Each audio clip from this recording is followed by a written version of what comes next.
welcome to one more English lesson. I hope you that everybody, is good. Yeah, everybody's okay, and let's go to the point. We're gonna move on. Yeah, and today actually, I have some interesting information. And I know that one of the students, right, Marcella, right, and you had some little difficult, right, on the I think on the last exercise from the last lesson, which was like about there was a picture, there was a source, and then the question number one, you would I remember that you would have to analyze like the two descriptions, right? And then by the description, you would have to say that if it was useful or not according to. So at the end of the lesson today, okay, in the last few minutes, I'm gonna make a little description about that. Okay, just give you some help, right? So please keep with us today. Yeah, keep watching all the lesson because I'm gonna give a feedback on that. Okay, so of course, let's move on today's lesson, right? Today we're gonna go over the Great Depression, right? Just following the topic. So I'm gonna read that and I'm gonna of course share the screen with you. So just follow me and pay attention on that, okay? And also, actually, I will leave a in one of the passages. We're gonna see that there is some new. There are some new vocabularies, and one of them I'm gonna leave some extra videos for you, yeah, on the app, so you can watch that and understand it better. Okay, so just follow me and let's go. So the Great Depression. So let me share the screen. So just follow me, guys. Okay. So as always we do, right? We're gonna move on.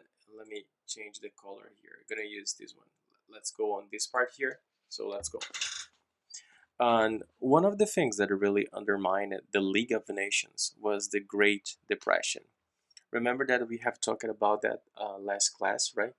Do you remember what is undermined? Yeah, which when you undermine something means you kind of destroy it. Yeah, you make it weaker. Yeah, like little by little. It depends on you can undermine something like through the time.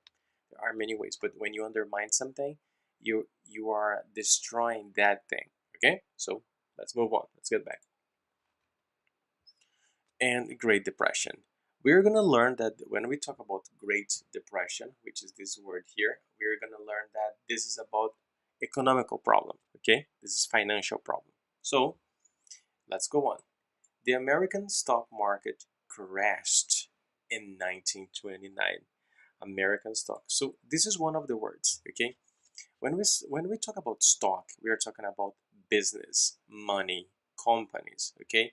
And we have here crashed when something crashed, yeah, like if something crashed, and as there is the description here, it means that again, it's another way. Somehow it was destroyed, like it was somehow successful, and then now it's over, it's finished. Okay, so when we talk about stock market, it's okay, a very simple way to say that understand stock market by the value of a company.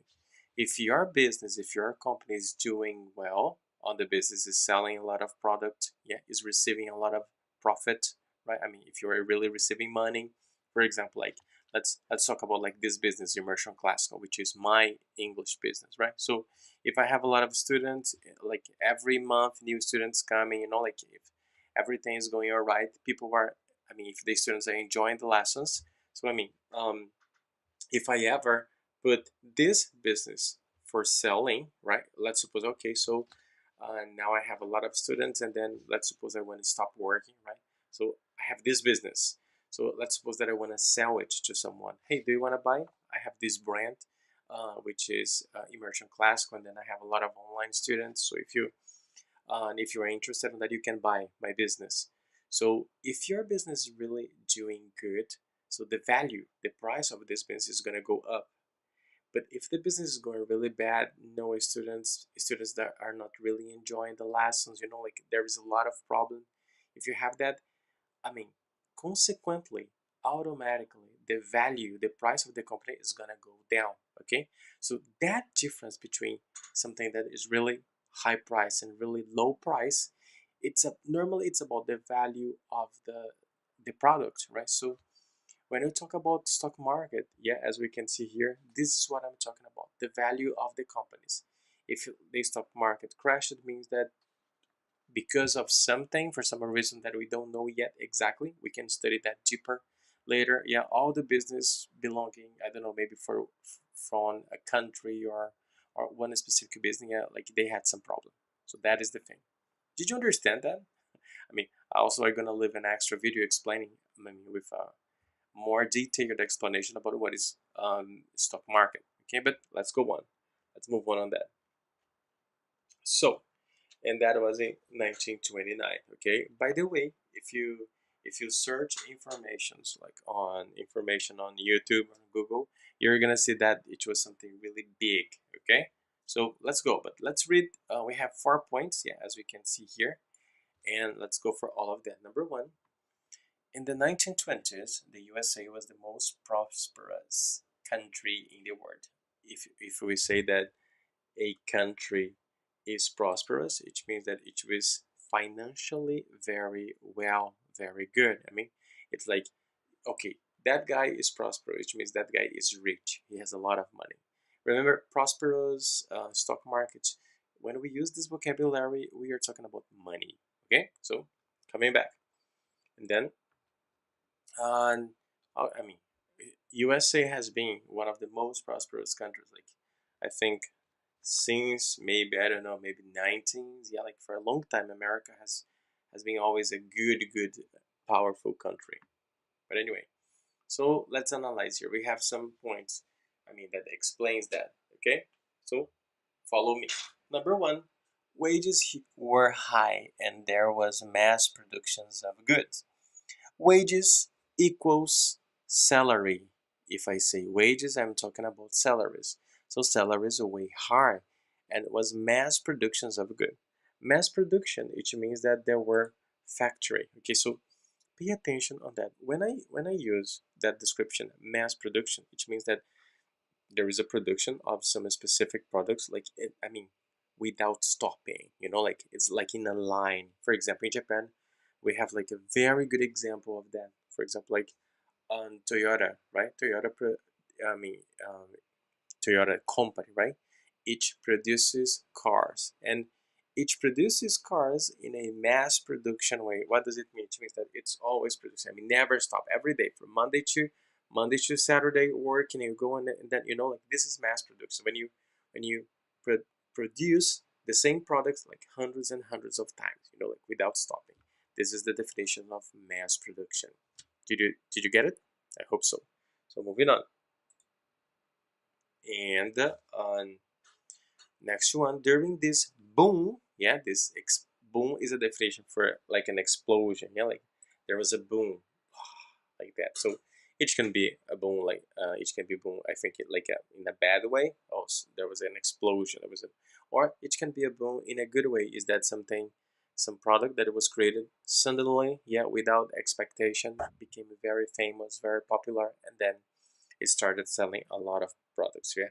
For example, sometimes we have that example with a new McDonald's, for example. Okay, there is a new bacon lettuce McDonald's, and then on August, yeah, they release this new product, and then everybody wants to buy that. So we can say the new McDonald's bacon salad, whatever. Yeah, I mean, had a boom. What does that mean? It means that it exploded in a way that everybody wanted that. So that's why we say that this is a boom. All right, moving on. And the USA lent billions of dollars to help European countries recover from the effects of the First World War. Yeah, lent means America gave money to them. Okay, and then the third one, American companies were performing well. So people borrowed money to buy shares in them. So this is another thing, buy shares, okay, and borrowed. We have borrowed and we have land. Where is land here? Okay, actually is the past land. So let's see, what is that? Okay, borrow in land. I think this is, I mean, not basic vocabulary, but it is something that you have already seen, right? So if you lend, if you has lent something to someone, that it means that that product is yours, and then you give it to someone. Give it, I mean, expecting it to return. Okay, so it's not like you give and that's it. No, when you lend, you will give it for a short period of time, and then that person has to give it back to you. Okay, this is how to use lend from you to another person. But if you borrow something, it's not you who I mean is going to give the product, but you are gonna ask for the product. For example, hey Anna, like I know that you have like this iPad, so I need one iPad now. Can I, yeah, can I borrow it just for a week, and then after 1 week I give it back to you? So this is the way to use borrow, right? And shares, yeah, as we can see here in the example, we have this one, buy shares. Shares, again, this is a business vocabulary, right? So I'm gonna make, I would try to make a very simple explanation so you can understand that. Okay, uh, shares, shares. How can I say that? Okay, so imagine Google, for example. Okay, Google is a big company, right? And then when you have a company that really grows, I mean, increase power, I mean, financial power, and becomes really a big company, right?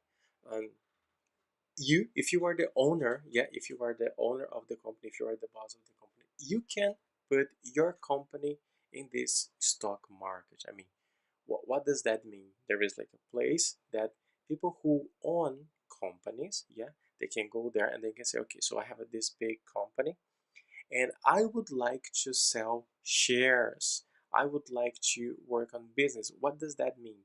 If you sell a share, this word share, yeah, that we know the meaning of share, right? But in that case here, it means that you're gonna you would like to sell, yeah, to vender, to sell part, a small part of the company. So what do you do if you have like a really big company, right? Like Google. Like when I say big, it doesn't mean only about geographical, I mean, area, occupation, or size of the building, but I mean in financial power. Okay, so you can sell like for example 2% of the company, 3% of the company for whoever wants to buy that, yeah, and then people will pay for that. So if for example, let's suppose I like immersion class, let's suppose that I want to take it to this stock market and then I want to sell shares of that. So let's suppose every day we have new students and every day we are improving, yeah, this immersion classical business, and then I put it on the market and then I say, okay, so I'm gonna sell like parts of the company now. Like if you want to buy 1% of the company, for example, you have to pay 10,000 yens, for example, right? So 1% of the company, you got it? Okay, so every person who buys that percentage of the company, of course, firstly, you have to pay for that. And secondly, I mean, as you have 1%, you can, like now you are one of the owners of the company, but only 1%. So if I have 99%, you have only 1%. I mean, of course, the major decisions I will make because I have the biggest part of that. Yeah, but from now on, I mean, you have a percentage of that. So what is the why people do that? Because for example, if the company continues to increase, get bigger, remember that let's suppose like before you have paid like 10,000 yen for that. If the company gets bigger, it means that the price will go up, will get higher, right? So that share that you paid 10,000 yen, I mean, maybe in 2 years, if the company continues to grow up, continues to increase size and financial power, maybe I mean, the price can go, can go up to, instead of 10,000, can be 20,000, like 2 times more expensive. And then that thing getting off 2 times more expensive, I mean, you can get that money, like you pay 10,000, then you resell that, you sell that again, then you receive 20,000, so you receive it more than you have received before. So you see, this is a little bit of how stock market works, how why people sell shares of companies and why people buy that. This is just to you have an idea. Okay, I know it was a little bit complicated, but that's how this market works. Okay, so of course, if you have further questions, ask me. Okay, or you can also Google that, check it out, and even watch the video that I'm gonna leave. Okay, so let's get back to the study. All right, so and then we can see here, right? This let me get closer. And we have a little information here. Wall Street is the main financial center. So Wall Street is the center of financial business in US, I mean America, and is where the biggest stock exchanges are located. So the stock market crash of 1929 is often called the Wall Street crash. Okay, so do you understand that? Do you know why it has that name? Because again, Wall Street is like a borough, is a street in USA. I think it's in New York. I'm not sure exactly. Okay, but so there is where you can find the biggest stock market companies. I mean, the buildings of them. Okay, so if the biggest companies they are there, so when we had that crash, yeah, that affected directly the companies, we say that this crash was not like an American crash, but it was a Wall Street crash because the biggest effect, the biggest boom, as we say, but in a negative way, was there in Wall Street. Okay, so moving on and going down here. Number two, but problems started to emerge. I mean, started to appear. Many American companies overproduced. I mean, produced more than they should. There was too much supply and not enough demand. There was also competition from countries like Japan. Two very good words: supply, demand.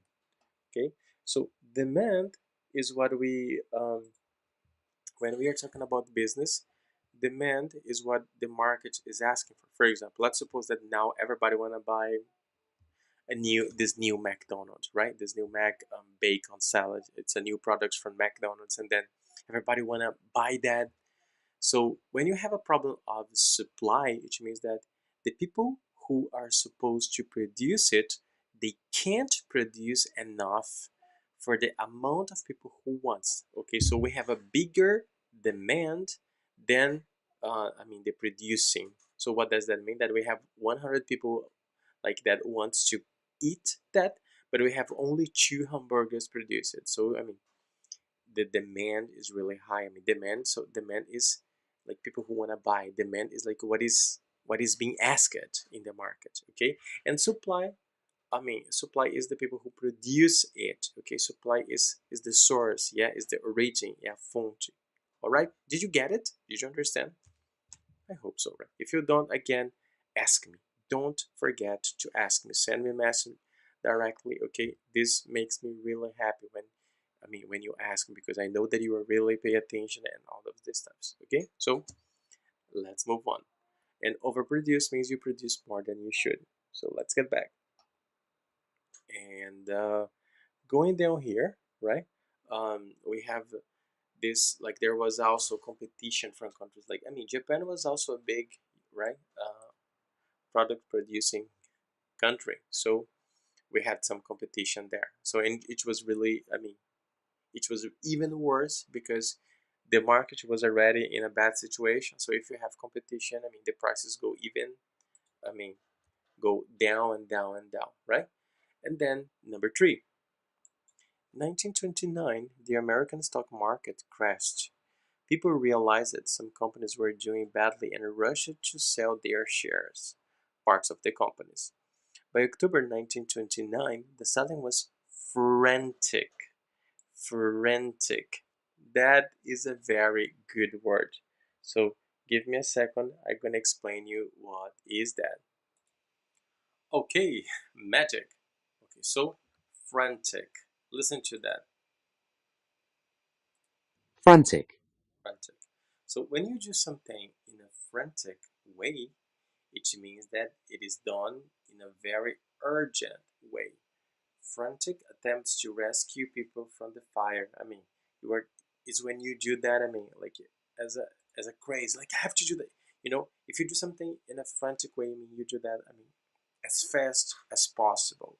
This is what I mean. This is what we do. All right, so let's get back to the study. Um, then, so the selling was frantic and share prices dropped. I mean, go down, of course, because of the problem, right? So as worse your company goes, I mean, lower is the price. They lost value because no one wanted to buy them during the panic. Of course, everybody was in panic, right? And number four, businesses collapsed. Good word. Do you know collapse? When something collapses, I mean it dies. It's over. Okay. So this is the definition of collapse. So business collapsed here. That's very sad. So coming back, and thousands of people were ruined. Normally, when we use that word ruined, I mean the the company's owner, right? They lost everything, of course, and also the employees, yeah, because they lost their job as well. So by the end of the month, they were selling shares for whatever price they could get for them. And this was the start of the Great Depression. So a global economic downturn. Okay. Again, do you know downturn? Do you know what is the meaning of that? So let's check it out. Okay. So downturn. Listen to that. Downturn. So again, is a reduction in economic or business activity.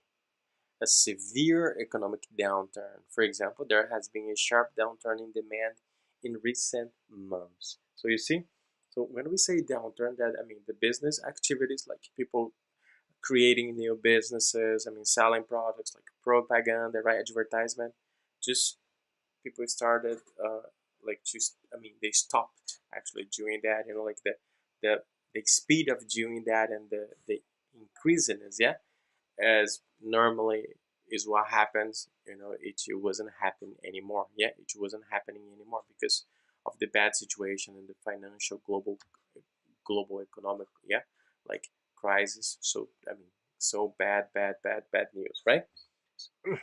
So that is the thing here. So let's move on. Okay, and we knew now, yeah, like we learned it, we understood that, I mean, it was really a bad situation. I hope you had understood like what was depression and what exactly was that. Okay, so let's go to this part here.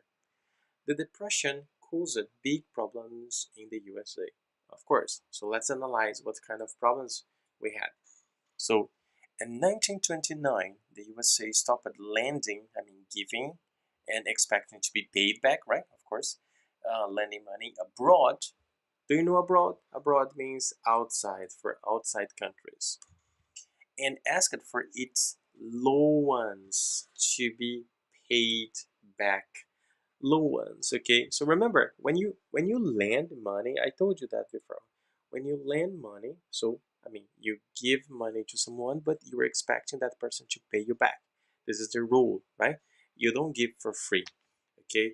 And the name of this process, we can call it loans. Loans, okay? Loans, you can translate it for empréstimos, okay?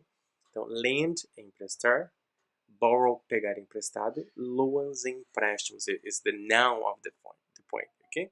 So of course they stopped, I mean, lending money, and then they say, okay, so pay me back now, right? Because we are in a very bad situation. So let's see how it worked. And number two, by 1930, nearly 2,000 banks had collapsed as people rushed to withdraw savings. That's a very good sentence. Okay. So number one, I mean, of course, banks they collapsed. Why? Okay, as yeah, I mean, following what happened that banks started to collapse because people rushed, people ran, yeah, to the banks. I mean, they like because they were afraid of, right, and then withdraw. When you withdraw money from your bank, it means that you get the money that is in the bank and you get it out and you use it like that. You get it for you. Okay, for example, we can do that when you go to the ATM in Japan. You know, automatic transfer machine. You know that? I think that's the definition of ATM. So if you go there, let's suppose that you have to pay something, whatever, and then you go, you put the card, you put your password, and then you have deposit, uh, balance, check, and then you have withdraw. Withdraw means you get money in from the bank. Yeah, you get it out, and of course you use it. Okay, so this is withdraw. So let's move on. And number 3 here. 3 years later, there were over 12 million people unemployed. Unemployed is the definition for people that has no job in the USA. Oh, I mean, very bad, right? Very bad, very bad. Looks like Brazil. So, not now because Brazil is getting better. At least this is what the news say, right? So, and also in other industrial countries. Okay, so take a look on how interesting is that he used it. Industrial countries means countries that were, I mean, increasing their industries. When we talk about industries, we mean I mean we can think like we who live in Japan, we can think about factories, right? Industries is factories, like companies who produces something, right? Like that. So of course, that problem was not only, I mean, with America, but also another industrial countries like England. England, I think, is one of the pioneers of industrial revolution, right? So let's check that, and let's go number 1 here. Most industrial countries were affected.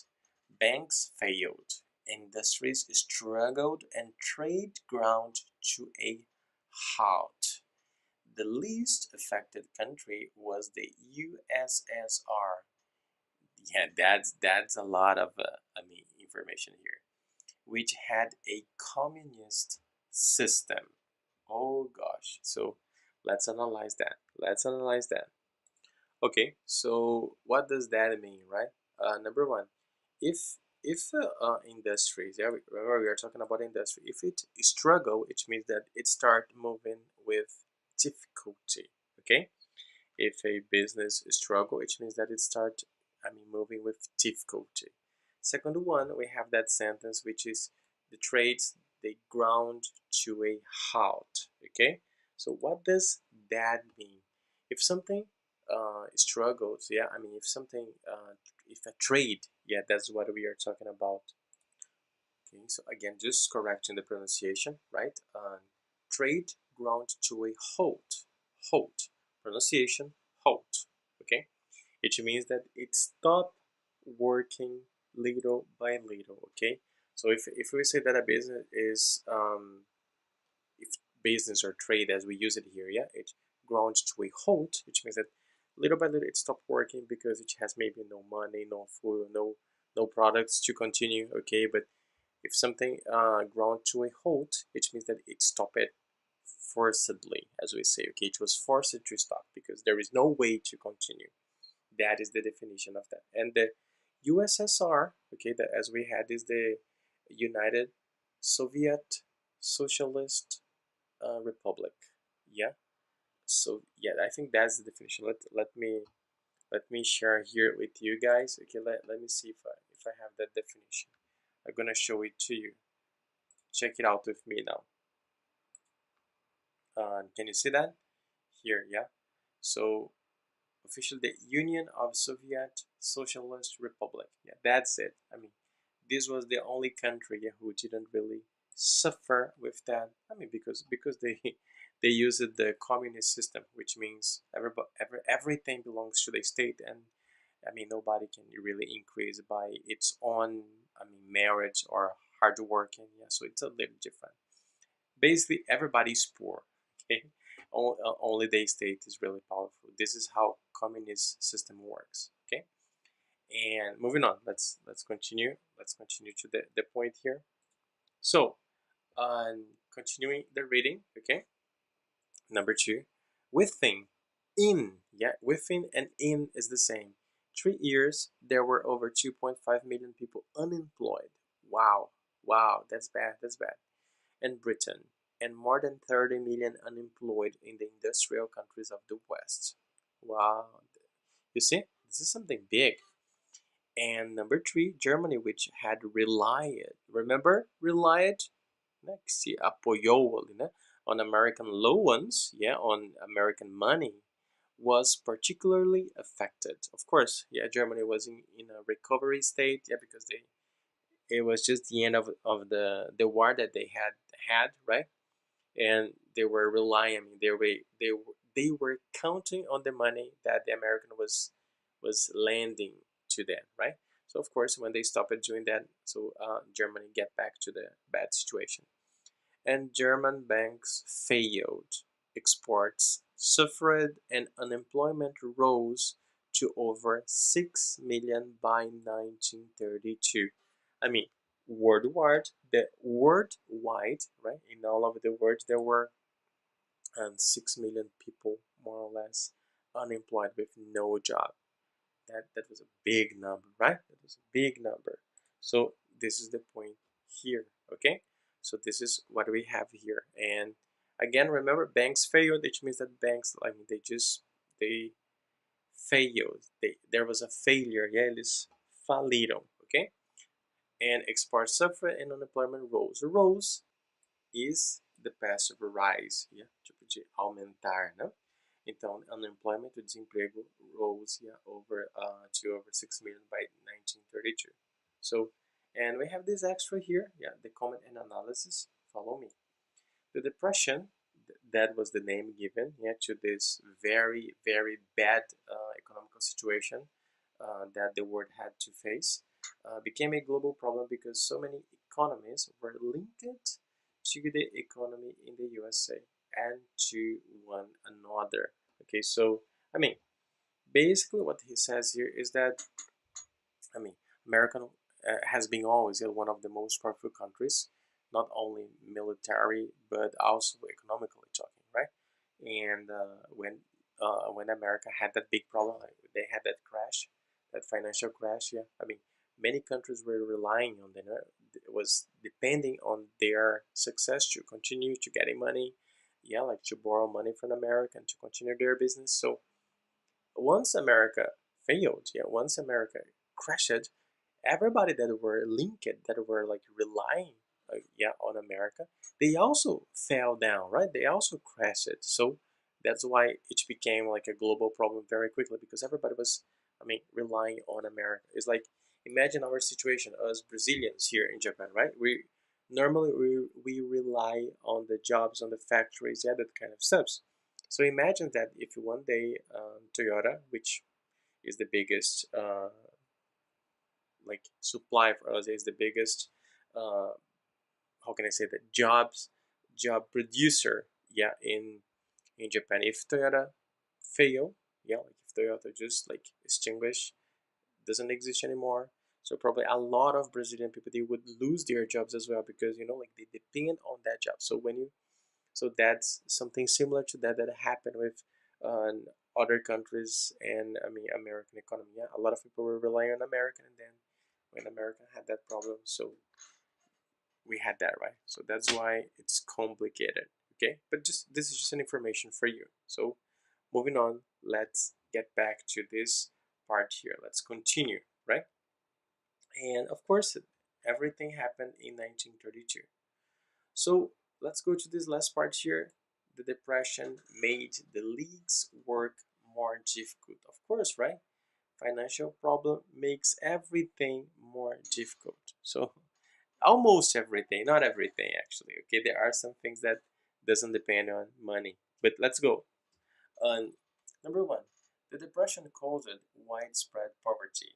Pobreza. Widespread, it spread very quickly. Yeah, it's all over the world. It se espalhou in all over the world. So in these circumstances, people were more likely to support extreme right-wing leaders, hoping they would provide strong government. For example, Hitler was elected in Germany in 1933. He wanted to, let's analyze that word here. This is an important word. So follow me. He wanted to defy.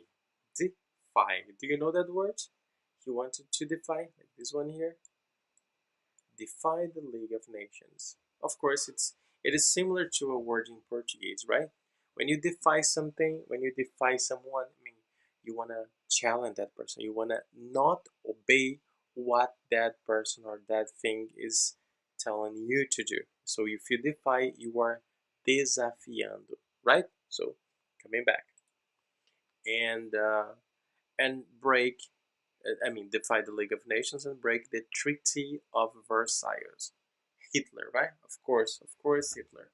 So, but follow me here. Follow me here because we have very important information here that we have to. We have to understand, right? So, right wing leaders.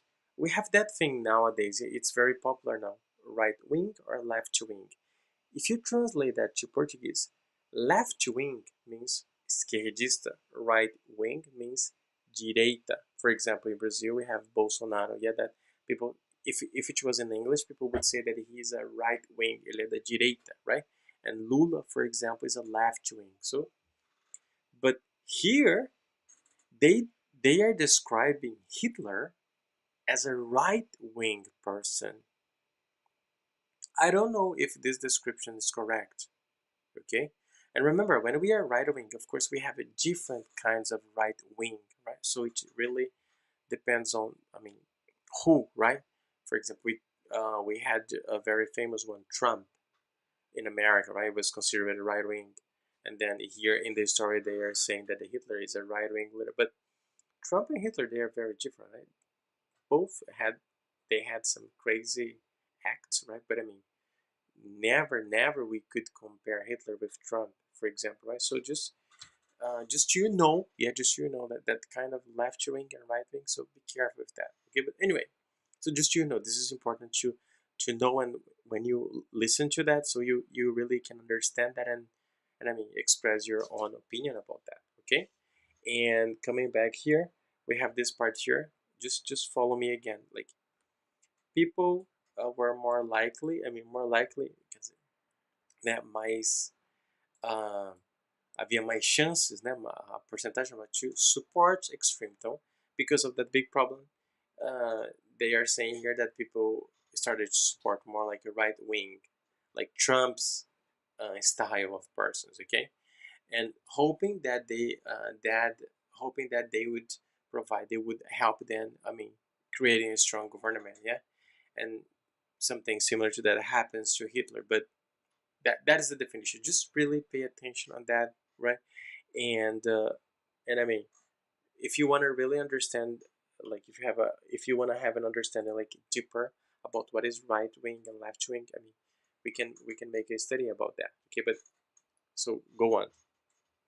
And number two, countries like Britain and France were also less willing. Yeah, willing here is used like will, de vontade, e não no sentido de futuro, ok? So less willing, tinha menos vontade, right? To help the league by getting involved in resolving international conflicts. They wanted to concentrate on dealing with domestic problems like unemployment. Of course, right? As this is very, this is very obvious. What is obvious when we, if you are helping, yeah, let's suppose you are helping someone and you are, I don't know, like giving doing volunteer job in some place. Normally we can do that well, as far as in our house, in our place, everything is gonna, is going all right. So if you start having big problems in your own place, in your own house, or in your own family, for example, so things starts to get difficult, right? To solve the problem in your house and also solve someone else's problem. So this is what happened to Britain here, right? So they stopped helping the League of Nations, which they were members of, yeah, and they started trying to solve the problems. Like when we say domestic problems, we say like it's internal problems, like problems from their, from its own country, like unemployment, right, and many other problems probably that they were facing because of the post-war, of course, right, and situation, and also because of the economical crash that America has had. So this is something that it's really important point. It's really important. So moving on,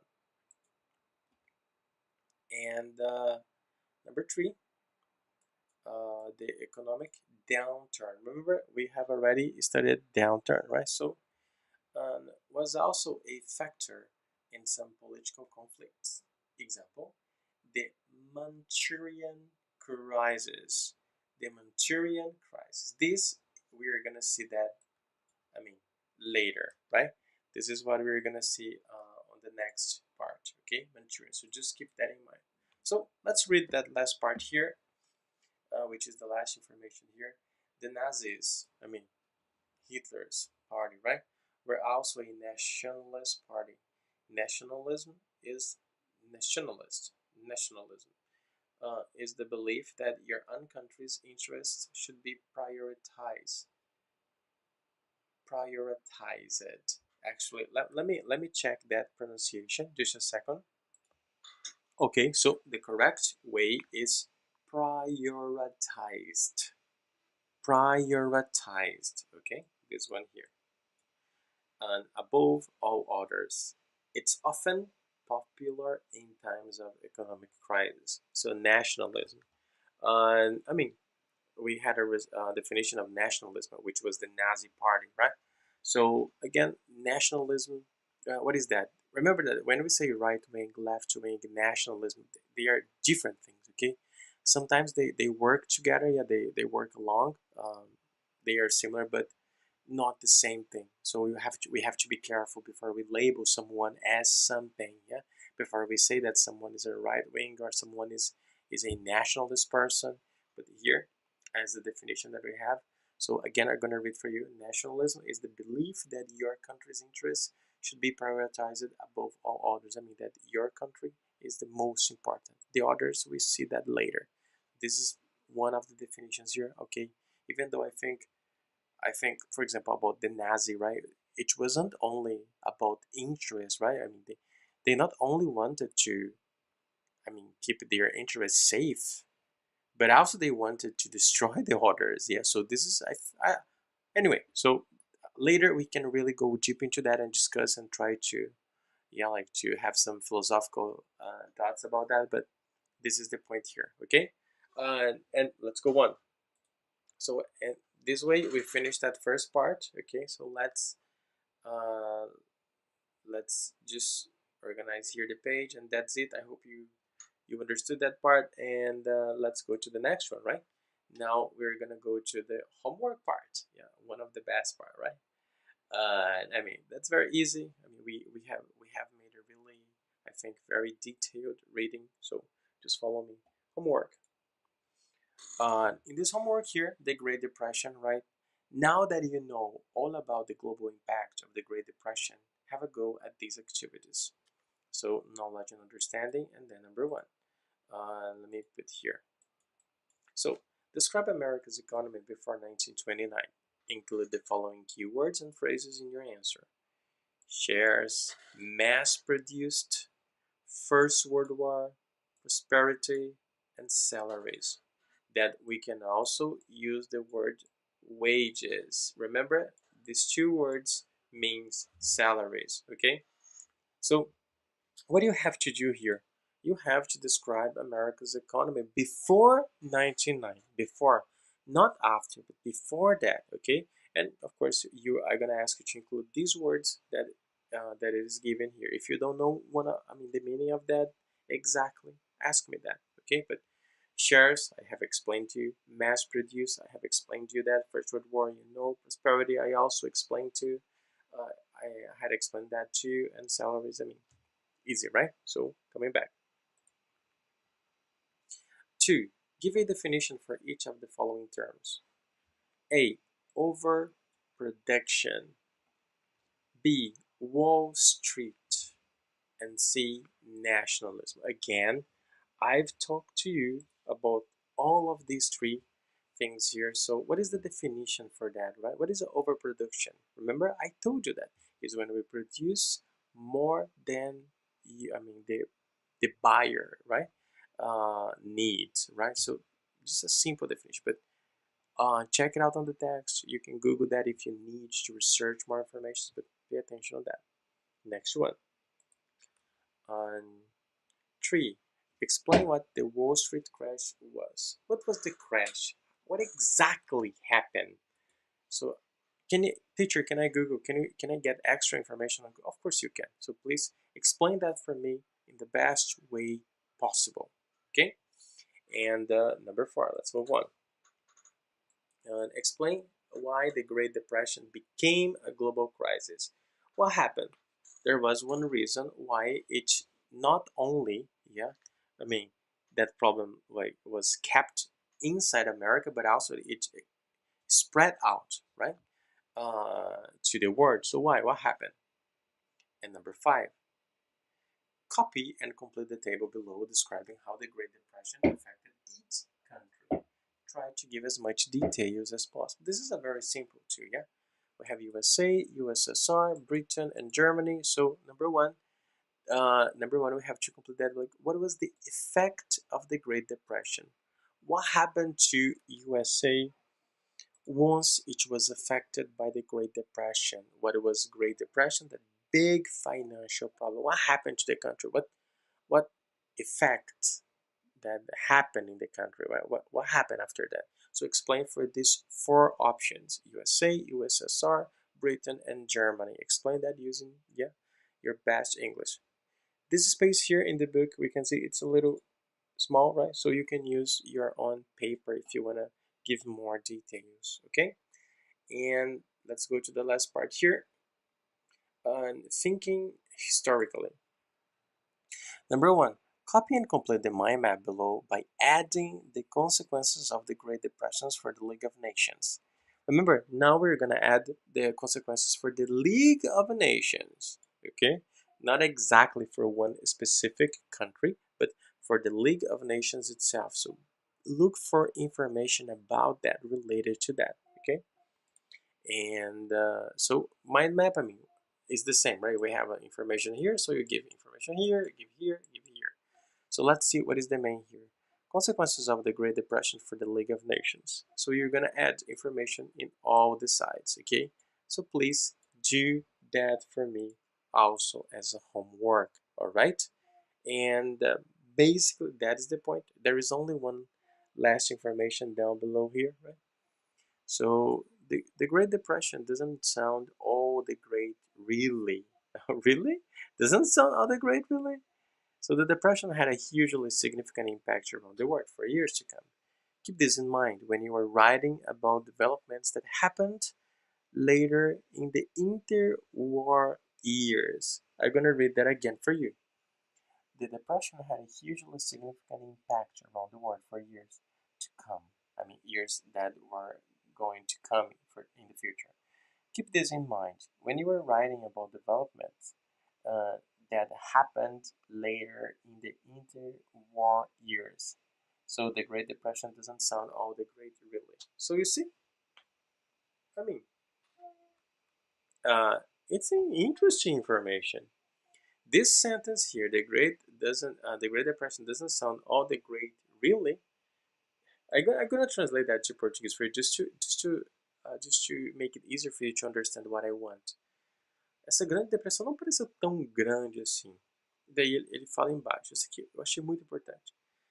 Essa depression, né, teve um grande, com certeza, um impacto muito grande e significante, né, aí pelo mundo afora, nos anos que precederam, né? Não, nos anos que vieram após, né? Não que vieram antes, não, quando você precede, algo vem antes, né? Mas que vieram após essa depression aí, né? Então tenha isso em mente quando você estiver escrevendo sobre os desenvolvimentos, developments, né, que aconteceu nos anos, né, aí nos anos mais tarde dentro dessas guerras internas aí. Assim, porque mesmo tendo essa big depression, I mean, many countries they really developed itself, right? And even after, I think maybe 15 years later, something like that. I mean, Germany was like a big country, right? It was very, very strong, and so this big depression affected for sure economically. We don't know, but this is something to think about, right? So think about that, get information, and if you can, search for what happened in the following years after 1929, right? Did we have big companies? No, the world was like really poor, a big problem. How what information can you get? So check it out on Google if you can, right? Get some information about that and bring it in your homework for next class. Okay, so that's it for today. Okay, thanks a lot, right? And now I'm just gonna give like a short review, okay, for you about last week's lessons, okay, about the last exercise. So I'm gonna explain to you in English and Portuguese. So wait a minute, and then I'm gonna get back to you.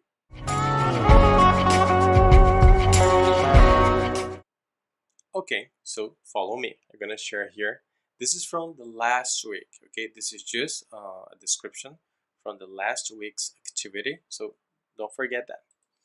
Okay, so last week's activity. Here we have this question number 1, right? Was explain how each of the details in the blue boxes, this and this, suggest that the Kellogg Briand pact is unlikely to succeed.